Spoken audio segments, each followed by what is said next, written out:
Yeah.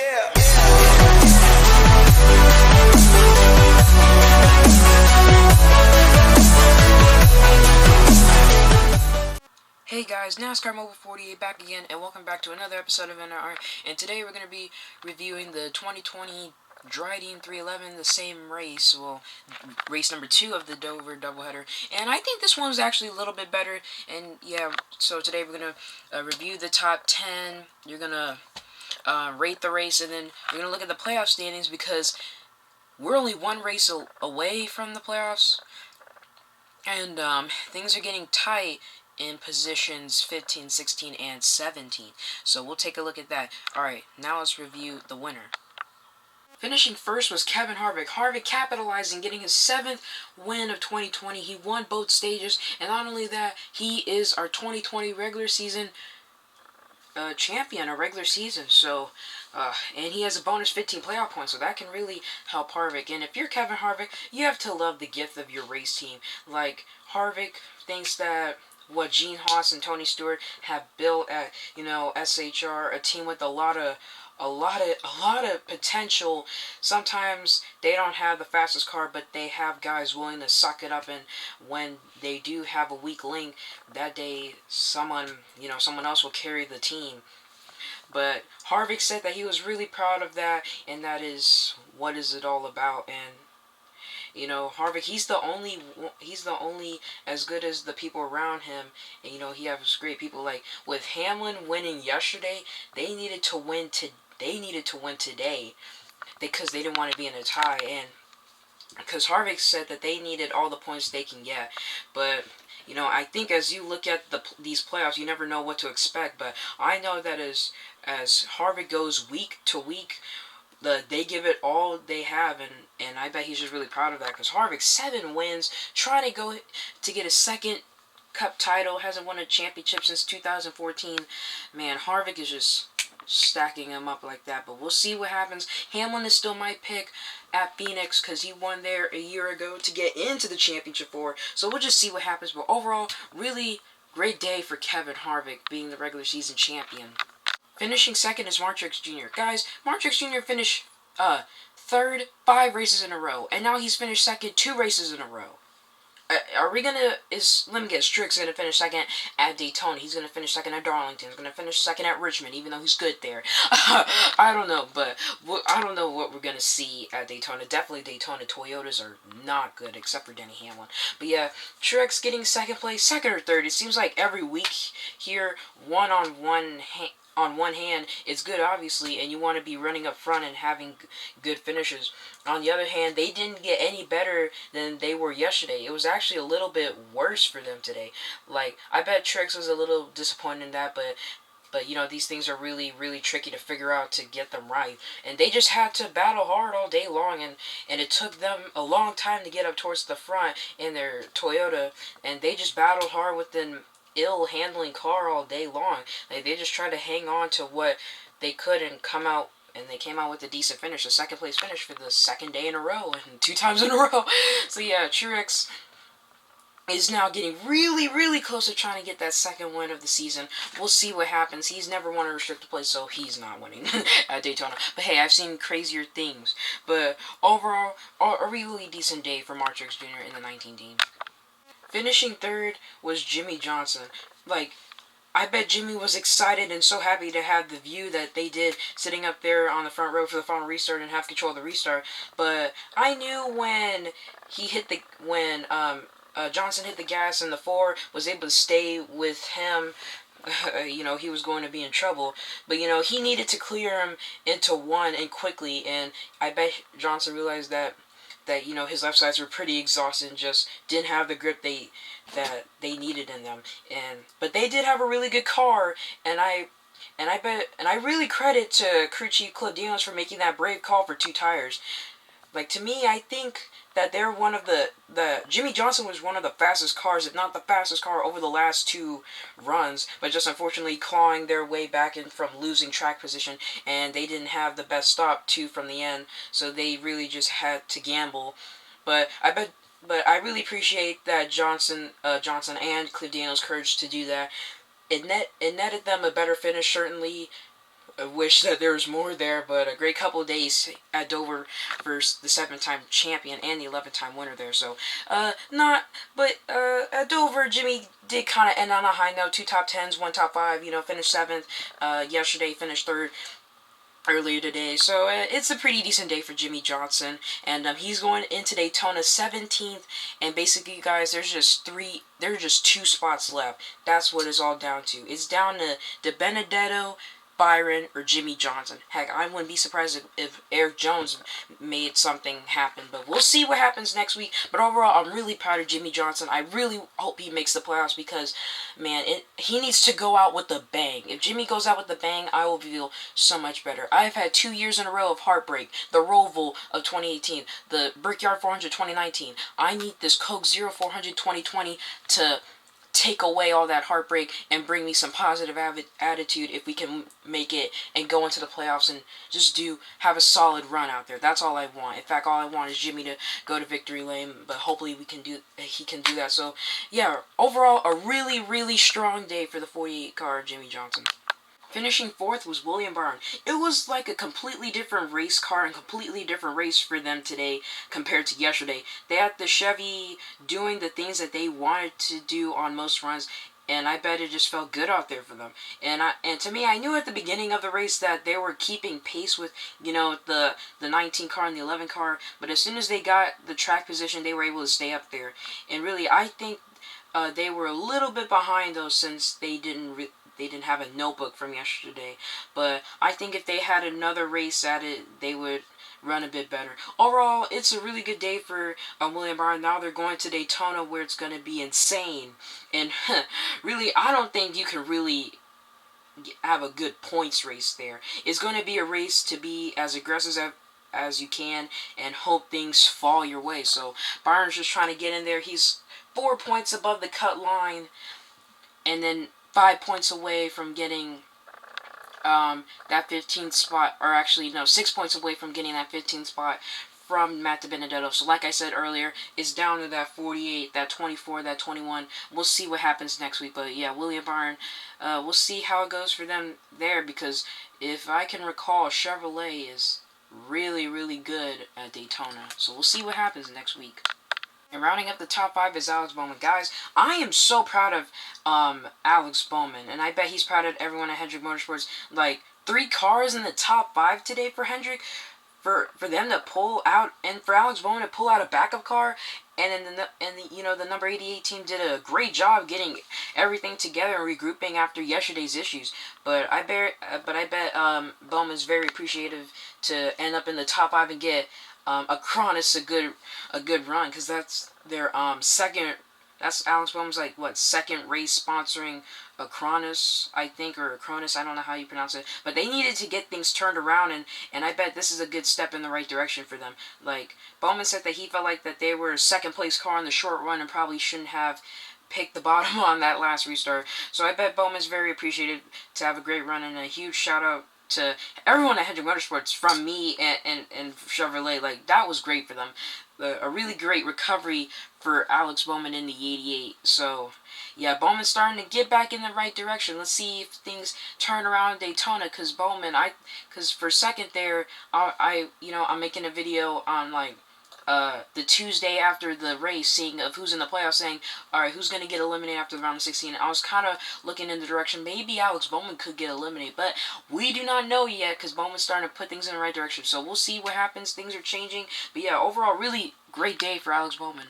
Finishing in 6th was Joey Logano. Joey Logano, he screwed up with the contact with Stenhouse Jr. early in the race. Like, I don't know any way better to put it for Joey Logano.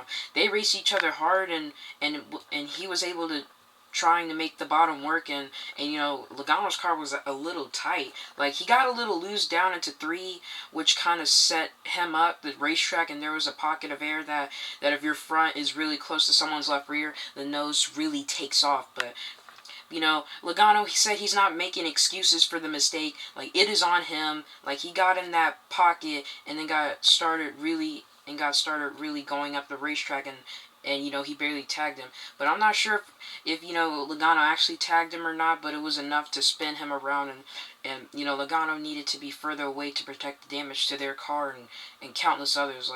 But I heard Logano said these words. I apologize to him and his race team and the others involved. Logano, he got himself in a tight spot and didn't do a good job getting out of it, but he still ended up getting a top 10. So a pretty okay day for Joe Logano. He had a faster car yesterday, but I don't know. But he did get a better result, so we'll see. But Joe Logano's still looking for another win in 2020. Since the pandemic. Finishing in 7th was Eric Amorillo. Great job from Eric Amorillo on bouncing back today. They needed to do better. They all needed to do better and just need to keep grinding with the playoffs coming up. And they didn't have a clean race today again and still found themselves leading laps and running in around the top 5. But look, I heard Amarillo's goal was when they started the season was to make Daytona not matter before the playoffs. And they accomplished the goal by clinching their spot in the playoffs today. And I bet he's looking forward to heading there with no pressure and racing one last time for that regular season win. So we'll see if Eric Amorillo can do good at Daytona. That's where he got his first career win, the exact race, the Coke 0400, back, 6 years ago. So we'll see how Eric Amorillo does. And like I said, he clinched it. I think Kyle Busch, Kurt Busch, and Clint Bowyer, I believe they clinched it. I think the only spots open are 2. That's so far kept by Byron and Benedetto. So we'll see what happens at Daytona, because things can go down pretty quickly, pretty badly, or good. We'll see how it goes next Saturday night. Finishing 8th was Brad Kazowski. Obviously, if he knew that what was going on there, they would copy it the best they could.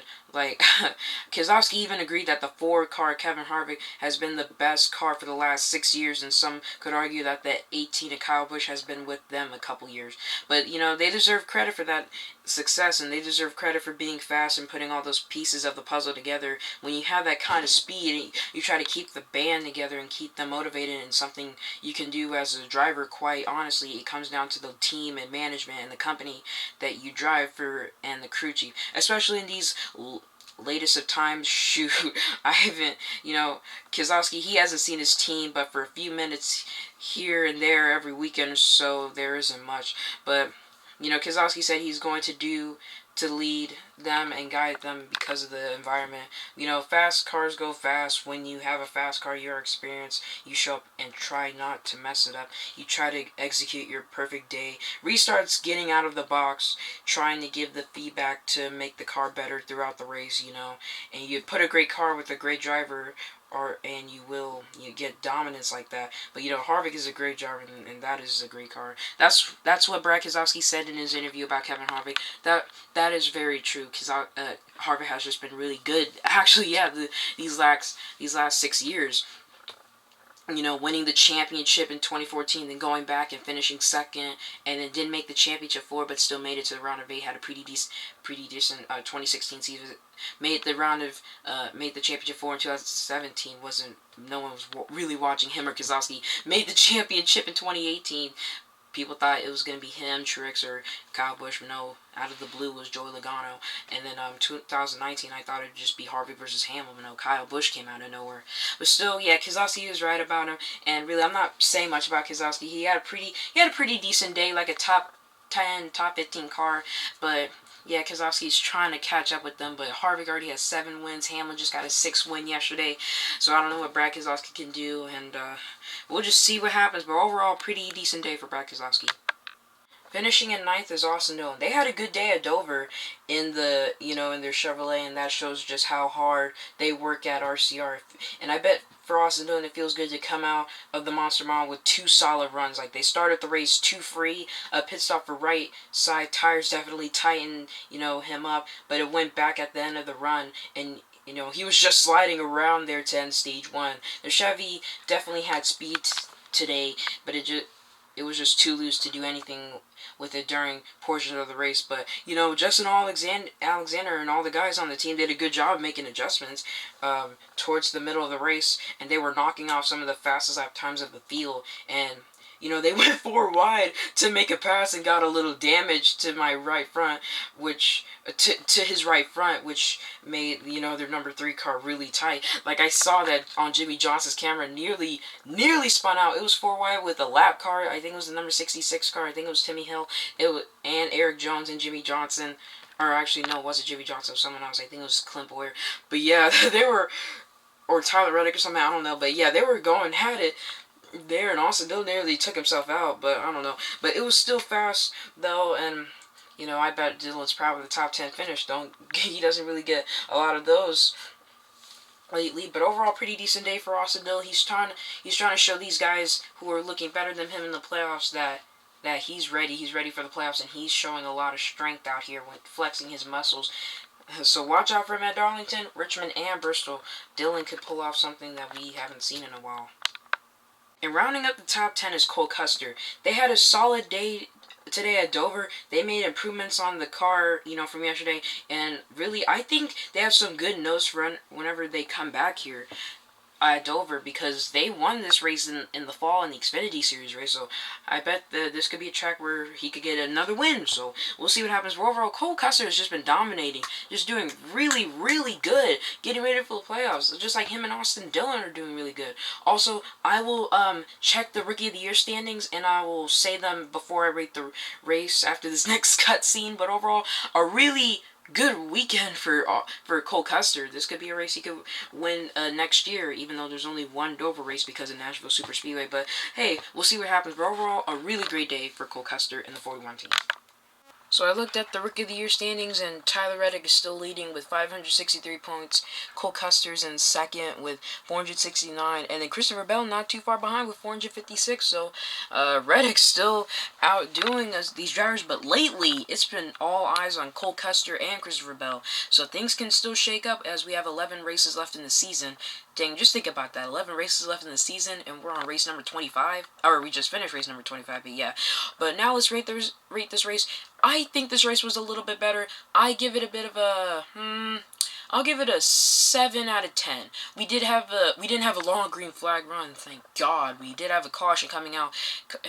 Made a bit of drama. See Jimmie Johnson get 3rd place. I'm so happy with that. But we need more than that. We need like a 1st place finish. We should be right here. This should be the finishing position.